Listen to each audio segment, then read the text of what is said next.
Katakanlah Muhammad, wahai Tuhan pemilik kekuasaan, Engkau berikan kekuasaan kepada siapapun yang Engkau kehendaki, dan Engkau cabut kekuasaan dari siapapun yang Engkau kehendaki.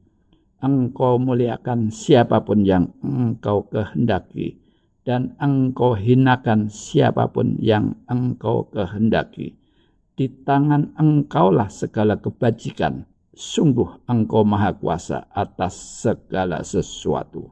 Engkau masukkan malam ke dalam siang, dan Engkau masukkan siang ke dalam malam.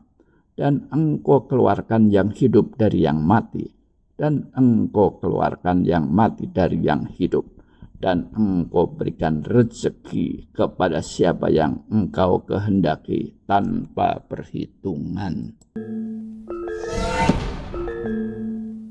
2 ayat dari surah Ali Imran, yaitu ayat 26 dan 27, yang merupakan ayat-ayat yang sangat kesohor yang sering dibaca para ulama, para kiai, ustadz di dalam berbagai ceramah ataupun di dalam bacaan sewaktu menjadi imam dalam sholat fardu.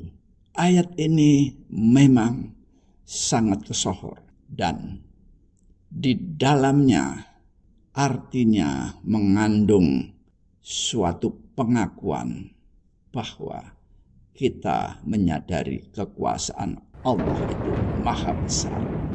Allah yang membolak-balikkan kehidupan manusia dari tidak siapa-siapa menjadi siapa-siapa, menjadi seseorang yang sangat dihormati, yang sangat dikagumi. Namun setelah itu Allah merubah kembali menjadi orang yang tidak punya apa-apa lagi, yang tidak punya kekuasaan apa lagi. Dan juga dalam ayat berikutnya, Allah betul-betul berkuasa untuk menjadikan malam dan siang itu silih berganti.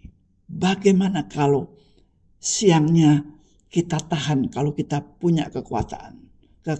Misalnya di sore hari, coba sore hari menjelang maghrib, matahari lengser ke sebelah barat. Langit tadinya cerah menjadi redup, hampir gelap. Kemudian kita punya kekuasaan yang sangat besar, punya tenaga yang sangat kuat. Kita punya pasukan yang banyak. Kita pegangin bumi ini, jangan bergerak, jangan menjadi gelap. Karena Allah yang akan menjadikan siang menjadi malam. Coba seberapa kuat kita menahan bahwa siang hari tetap siang hari. Coba 1000 pasukan, 1 juta pasukan, atau berapa pasukan dipegang diikat dengan tambang. Bagaimana kita menahan bahwa siangnya jangan menjadi malam? Tentu tidak kuasa. Betapa Allah mampu menjadikan siang menjadi malam. Toh juga nanti pagi-pagi subuh kita melihat langit di ufuk timur mulai memerah mau pagi. Kita sedang lelap tidur dan ingin tidur terus. Jangan sampai ada menjadi siang hari. Kita tahan, kita pegang tempat tidur kita pegang kuat-kuat. Jangan menjadi siang. Saya mau tidur terus. Bisa enggak? Nah, betapa kuasanya Allah menjadikan siang dan menjadikan malam dan membolak-balikkan. Jadi justru kita yang diombang-ambingkan oleh kekuasaan Allah. Kita hanya mengikuti saja. Kemarin siang hari, tahu-tahu disuruh malam hari, kita disuruh pulang ke rumah, disuruh siap-siap untuk tidur. Malam hari kita nggak bisa berbuat apa-apa kecuali menyerah dan kecuali tidur. Besok pagi juga begitu. Kita sedang enak-enak tidur. Kita dipaksa untuk bangun. Langit dibikin terang menjadi siang hari. Kita nggak mau. tetapi kita harus bangun, harus mengikuti kehendak Allah. Itu makna daripada kekuasaan Allah. Nah, kita juga begitu. Kita jadi pejabat itu karena kehendak Allah, karena kekuasaan Allah. Kemudian setelah selesai jabatan kita menjadi rakyat biasa. Itu pun juga karena kekuasaan Allah. Kita menjadi orang kaya, kemarin orang miskin, itu karena kehendak Allah. Kemudian setelah tahun depan atau tahun berikutnya, kekayaan itu habis atau hilang, dan kita menjadi tidak punya kekayaan lagi. Itu semuanya kekuasaan Allah. Betapa kuasanya Allah. Siapa ayo yang ingin mengingkari kekuasaan Allah? Siapa coba? Kita boleh melihat beberapa pejabat yang demikian gegap gempita melakukan kezoliman berulang-ulang. Diulang-ulang kezolimannya. Boleh saja, silahkan. Sok atuh. Silahkan zolim. 5 tahun. Oke, udah habis. Mau nambah lagi. Dipilih lagi. 5 tahun lagi, sok atuh. Mau menzolim lagi. Mau pengen 3 kali. Bisa enggak? Kalau bisa, sok atuh. Tapi ternyata tidak bisa. Tapi sudah tidak bisa, masih ingin berkuasa. Ayo terus. Siapapun dipengaruhi, ditakut-takutin, dikekang dan diancam ini, ancam itu untuk mengikuti kemauannya. Sok atuh, sampai kapan? Allah yang punya kuasa. Allah yang akan menentukan kapan dia berakhir kekuasaannya.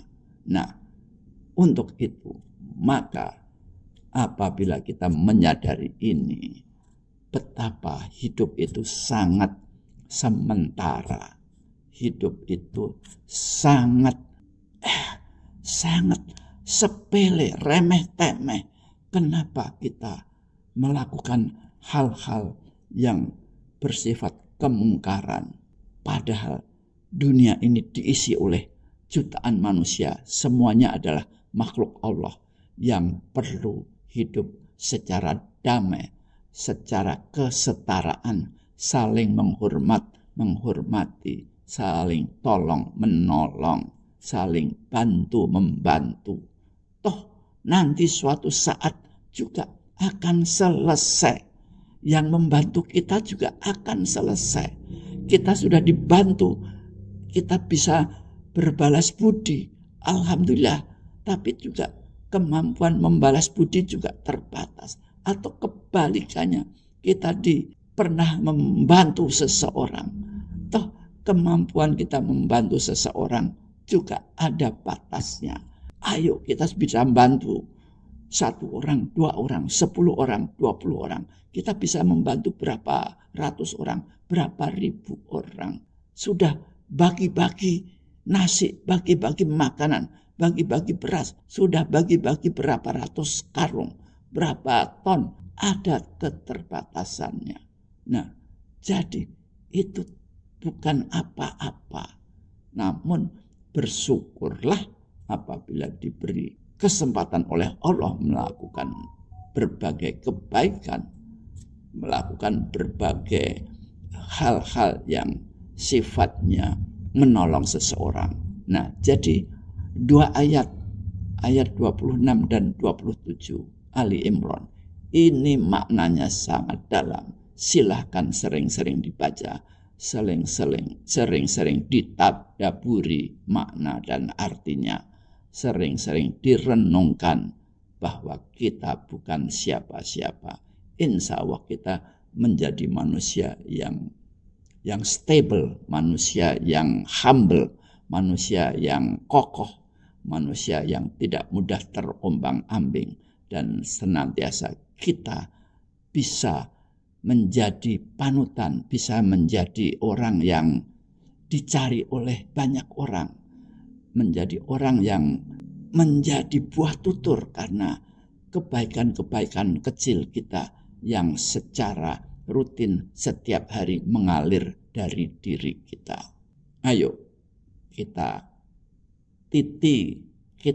jalani kehidupan ini dengan cara-cara yang santun, dengan cara-cara yang terhormat, dengan cara-cara yang menenteramkan hati masing-masing orang yang kita temui. Silahkan beri komen dan jangan lupa subscribe dan share. Terima kasih.